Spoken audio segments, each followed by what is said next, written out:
Hi hello everyone, എല്ലാവർക്കും മാഷു ടീച്ചറിൻ്റെ മറ്റൊരു പുതിയ വീഡിയോയിലോട്ട് ഒരിക്കൽ കൂടി സ്വാഗതം. അടുത്ത ദിവസം 1ാം ക്ലാസ്സിലെ കൂട്ടുകാർക്ക് വീണ്ടും ഉദ്ഗ്രഥനം അഥവാ ഇൻറ്റഗ്രേഷനാണ് എക്സാം വരുന്നത് അല്ലേ. അപ്പോൾ അതാ ടീച്ചർ നിങ്ങൾക്കുള്ള ചോദ്യപേപ്പറും അവയ്ക്കുള്ള ഉത്തരങ്ങളുമായിട്ട് എത്തിയിട്ടുണ്ട് കേട്ടോ. ഓക്കെ മക്കളെ, അപ്പോൾ വേഗം നമുക്ക് നമ്മുടെ ചോദ്യങ്ങളിലേക്ക് പോയാലോ. അതിലോട്ട് പോകുന്നതിന് മുന്നേ ആയിട്ട് ടീച്ചർക്ക് മറ്റൊരു കാര്യം കൂടി പറയാനായിട്ടുണ്ട്.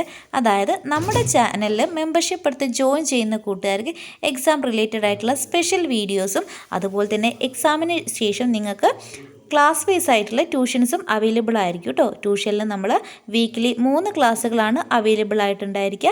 അത് നിങ്ങളുടെ സിലബസ് ബേസ്ഡ് ക്ലാസ്സുകൾ ഉണ്ടായിരിക്കും. അതുപോലെ നിങ്ങൾക്ക് ബേസ് ആയിട്ടുള്ള എല്ലാ കാര്യങ്ങളും നമ്മൾ പറഞ്ഞു തരുന്നതായിരിക്കും കേട്ടോ. അപ്പോൾ താല്പര്യമുള്ള കൂട്ടുകാരുണ്ടെങ്കിൽ എന്ത് ചെയ്യുക, നമ്മുടെ ചാനലിൽ മെമ്പർഷിപ്പ് എടുത്ത് ജോയിൻ ചെയ്യാവുന്നതാണ്.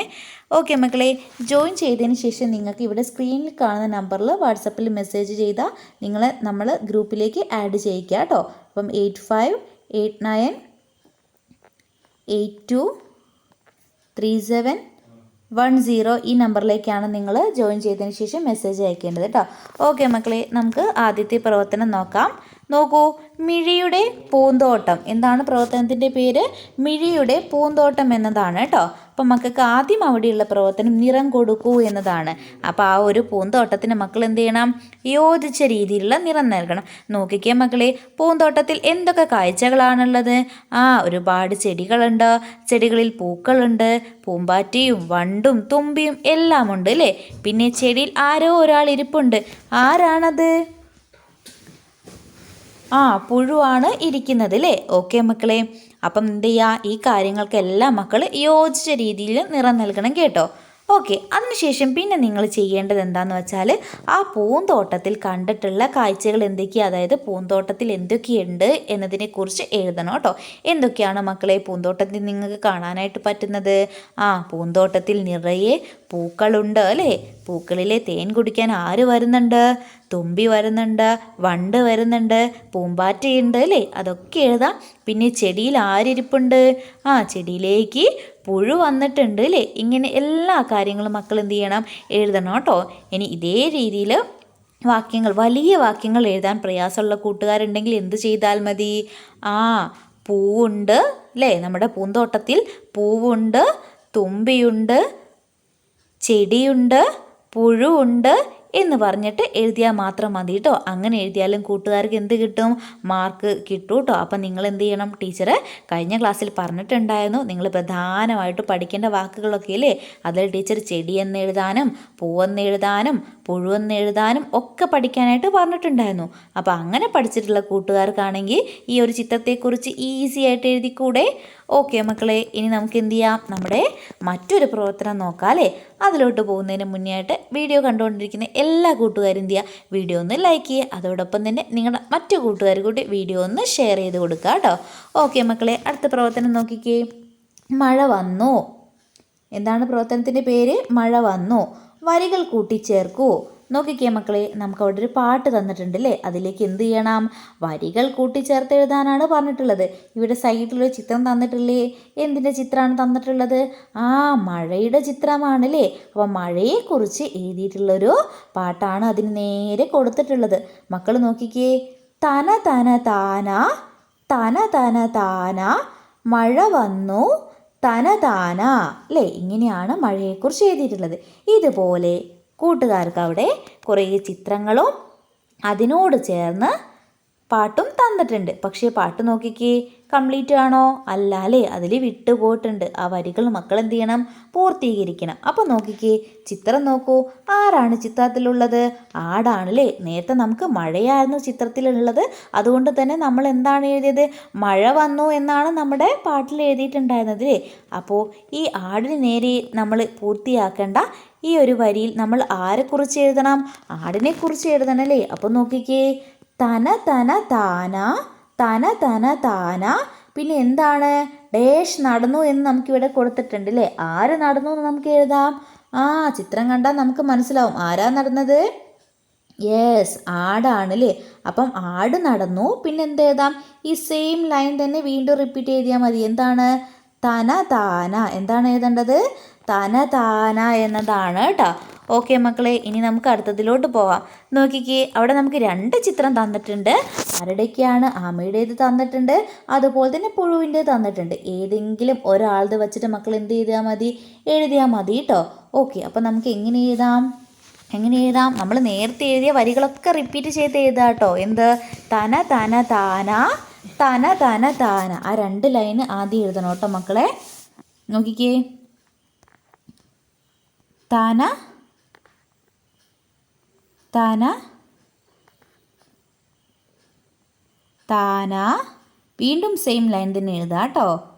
തന തന താന. അപ്പം ആര് വന്നു എന്നാണ് എഴുതേണ്ടത്? നമുക്ക് ആമ വന്നു എന്ന് വേണമെങ്കിൽ എഴുതാം, അല്ലെങ്കിൽ പുഴു വന്നു എന്ന് എഴുതാം കേട്ടോ. നമ്മളിപ്പം എന്തെഴുതുന്നു? പുഴു വന്നു എന്നാണ് ടീച്ചർ എഴുതുന്നത്. പുഴു വന്നു, പിന്നെന്താണ് വരി? തന താന അല്ലേ? അപ്പം ഇതേ രീതിയിലാണ് മക്കൾ എന്ത് ചെയ്യേണ്ടത്? അതിലേക്ക് വരികൾ കൂട്ടി ചേർത്ത് എഴുതേണ്ടത്. നല്ലൊരു പ്രവർത്തനമായിരുന്നു അല്ലേ? ടീച്ചർ പഠിക്കാനായിട്ട് പറഞ്ഞിട്ടുള്ള വാക്കുകളൊക്കെ പഠിച്ചിട്ടുള്ള കൂട്ടുകാർക്കാണെങ്കിൽ ഈസി ആയിട്ട് വരികൾ ചേർത്ത് എഴുതാവുന്നതാണ് അല്ലേ? ഓക്കെ മക്കളെ, ഇനി നമുക്ക് മറ്റൊരു പ്രവർത്തനം നോക്കാം. വലിയ പൂക്കൾ, ചെറിയ പൂക്കൾ. നോക്കിക്കേ മക്കളെ, വലിയ പൂക്കളെ വലിയ കുട്ടയിലേക്കും ചെറിയ പൂക്കളെ ചെറിയ കുട്ടയിലേക്കും വരച്ച് യോജിപ്പിക്കൂ എന്നാണ് പറഞ്ഞിട്ടുള്ളത് കേട്ടോ. അപ്പം നമുക്കവിടെ ഒരുപാട് പൂക്കളുടെ ചിത്രം തന്നിട്ടുണ്ട്. താഴെ എന്ത് തന്നിട്ടുണ്ട്? വലിയ കുട്ടയും ചെറിയ കുട്ടയും തന്നിട്ടുണ്ട് അല്ലേ? വലിയ കുട്ടയിൽ വലിയ പൂക്കൾ ഇടണം, ചെറിയ കുട്ടയിൽ ചെറിയ പൂക്കൾ ഇടണം. അപ്പോൾ നമുക്ക് ആദ്യം എന്ത് ചെയ്യാം? വലിയ പൂക്കളെയും ചെറിയ പൂക്കളെയും കണ്ടെത്താം. ഓക്കെ മക്കളെ, അപ്പം നമുക്കറിയാം ഇവിടെ ഏതൊക്കെ പൂക്കളാണ് തന്നിട്ടുള്ളത്? ചെമ്പരത്തി, മുല്ല, റോസ്, സൂര്യകാന്തി, തെച്ചി, താമര അല്ലേ? ഇത്രയും പൂക്കളാണ് തന്നിട്ടുള്ളത്. അപ്പോൾ നമ്മൾ എന്ത് ചെയ്യണം? വലിയ പൂക്കളെ വലിയ കുട്ടയിലാക്കണം. ഇവിടെ നമ്മളിപ്പം ആദ്യം നമുക്ക് എന്ത് ചെയ്യാം? വലിയ പൂക്കളെ കണ്ടെത്തിയിട്ട് വട്ടം വരയ്ക്കാം കേട്ടോ. ഏതൊക്കെയാണ് മക്കളെ വലിയ പൂക്കൾ തന്നിട്ടുള്ളതിൽ? ചെമ്പരത്തി വലിയ പൂവാണ്, റോസ് വലിയ പൂവാണ്, സൂര്യകാന്തി വലിയ പൂവാണ്, താമര വലിയ പൂവാണ് അല്ലേ? ഇതെല്ലാം നിങ്ങൾ എവിടേക്ക് വരയ്ക്കണം മക്കളെ? വലിയ കുട്ടയിലേക്ക് വേണം വരയ്ക്കാൻ. ഇനി ചെറിയ പൂക്കൾ ആരൊക്കെയാണ്? നമ്മുടെ മുല്ലയും അതുപോലെ തന്നെ തെച്ചിയും എന്താണ് മക്കളെ? ചെറിയ പൂക്കളാണ് അല്ലേ? അപ്പോൾ അവയെ എവിടേക്ക് വരയ്ക്കണം നിങ്ങൾ? ചെറിയ പൂക്കളുടെ ഈ ഒരു കൊട്ടയിലേക്ക് വേണം വരയ്ക്കാൻ. ക്ലിയർ ആയിട്ടുണ്ടല്ലോ? ഓക്കെ മക്കളെ, ഇനി അടുത്തൊരു ക്വസ്റ്റ്യൻ നോക്കിക്കേ. അതെന്താണെന്ന് പറയുന്നതിന് മുന്നേ ആയിട്ട് ടീച്ചർ നേരത്തെ മെമ്പർഷിപ്പിൻ്റെ കാര്യം പറഞ്ഞിട്ടുണ്ടല്ലോ. അപ്പം നിങ്ങൾക്ക് വീക്കിലി 3 ക്ലാസ് ട്യൂഷൻ അവൈലബിൾ ആയിട്ട് വേണമെങ്കിൽ തീർച്ചയായിട്ടും നമ്മുടെ ചാനലിൽ മെമ്പർഷിപ്പ് എടുത്ത് ജോയിൻ ചെയ്യുക കേട്ടോ. പെർ മന്ത് വെറും 89 റുപ്പീസ് മാത്രമേ ഉള്ളൂ ട്യൂഷനായിട്ട്. അപ്പോൾ താല്പര്യമുള്ള കൂട്ടുകാരുണ്ടെങ്കിൽ എന്ത് ചെയ്യുക? ജോയിൻ ചെയ്യാവുന്നതാണ്. ഓക്കെ മക്കളെ, അടുത്ത പ്രവർത്തനം നോക്കിക്കേ. പ്രവർത്തനം 9, പറന്ന് പറക്കുന്നവരെ കണ്ടെത്തൂ, വട്ടത്തിലാക്കൂ. അപ്പം നമുക്ക് അവിടെ ഒരുപാട് ജീവികളുടെ ചിത്രങ്ങൾ തന്നിട്ടില്ലേ? സിമ്പിൾ ക്വസ്റ്റ്യൻ ആണല്ലേ? പറന്നു പോകുന്നവരെ മാത്രം കണ്ടെത്തിയിട്ട് വട്ടം വരയ്ക്കാനാണ് പറഞ്ഞിട്ടുള്ളത്. അപ്പം നോക്കിക്കേ, ഈ തന്നിട്ടുള്ള എല്ലാ പക്ഷികളും പറക്കുന്നവരല്ലേ? പരുന്ത്, കാക്ക, മയില്, തത്ത, കുരുവിയിലെ ഇതൊക്കെ എന്താണ്? പറക്കുന്നവരുടെ കൂട്ടത്തിൽ പെട്ടതാണ്. അപ്പോൾ അവരെല്ലാവരും മക്കൾ എന്ത് ചെയ്യുക? ഇതുപോലെ വട്ടത്തിനുള്ളിലാക്കുക. Okay, clear ആയിട്ടുണ്ടല്ലോ? ഇനി നമ്മുടെ അവസാന പ്രവർത്തനം നോക്കാം. എന്താണ്? മഴക്കാഴ്ചകൾ വരയ്ക്കൂ, നിറം നൽകൂ എന്നാണ് പറഞ്ഞത്. എന്താണ്? മഴക്കാഴ്ചകൾ വരയ്ക്കൂ, നിറം നൽകൂ എന്നാണ് പറഞ്ഞത്. അപ്പം മക്കൾ എന്ത് ചെയ്യണം? ഭംഗിയായിട്ടുള്ളൊരു ചിത്രം വരയ്ക്കണം. ഇഷ്ടമുള്ള ചിത്രമാണോ? അല്ല, മഴക്കാഴ്ചകളാണ് വരയ്ക്കാനായിട്ട് പറഞ്ഞിട്ടുള്ളത് അല്ലേ? അപ്പം മഴക്കാഴ്ചകളിൽ എന്തൊക്കെ കാര്യങ്ങൾ നിങ്ങൾക്ക് വരയ്ക്കാം? കുട്ടികൾ മഴയത്ത് കളിക്കുന്നത് വരയ്ക്കാം. പിന്നെ അതുപോലെ തന്നെ വെള്ളം നിറഞ്ഞൊഴുകുന്നതും കുട്ടികൾ വെള്ളത്തിലേക്ക് തോണിയുണ്ടാക്കി ഇടുന്നതും, അതുപോലെ തന്നെ മഴ പെയ്ത് കഴിഞ്ഞാൽ ചോർന്നു കഴിഞ്ഞാൽ നമുക്ക് ആകാശത്ത് ആരെ കാണാം? മഴവില്ലിനെ കാണാമല്ലോ. അപ്പം മഴവില്ലിനെയും അങ്ങനെ എല്ലാ കാര്യങ്ങളും ഉൾപ്പെടുത്തിയിട്ട് വേണം മക്കൾ എന്ത് ചെയ്യാനായിട്ട്? ചിത്രം വരയ്ക്കാൻ കേട്ടോ. അപ്പോൾ ചിത്രം വരച്ചാൽ മാത്രം പോരാ, നിങ്ങൾ എന്ത് കൂടി ചെയ്യണം? ചിത്രത്തിന് യോജിച്ച രീതിയിലുള്ള നിറം കൂടി നൽകാനായിട്ട് മറക്കരുത് കേട്ടോ. ഓക്കെ മക്കളെ, അപ്പോൾ ഇത്രയാണ് 1ാം ക്ലാസ്സിലെ കൂട്ടുകാർക്ക് അടുത്ത ദിവസമുള്ള ഉദ്ഗ്രഥന പരീക്ഷയിലെ ചോദ്യങ്ങൾ. അപ്പോൾ എല്ലാ മക്കളും നന്നായിട്ട് തന്നെ പഠിക്കുക കേട്ടോ. പിന്നെ വീഡിയോ യൂസ്ഫുൾ ആയിട്ടുണ്ടെങ്കിൽ ആ കാര്യം കൂടെ നമ്മുടെ കമൻറ്റ് ബോക്സിൽ പറയാനായിട്ട് മറക്കരുതേ. ഓക്കെ മക്കളെ, മറ്റൊരു പുതിയ വീഡിയോ ആയിട്ട് നമുക്ക് വീണ്ടും കാണാം.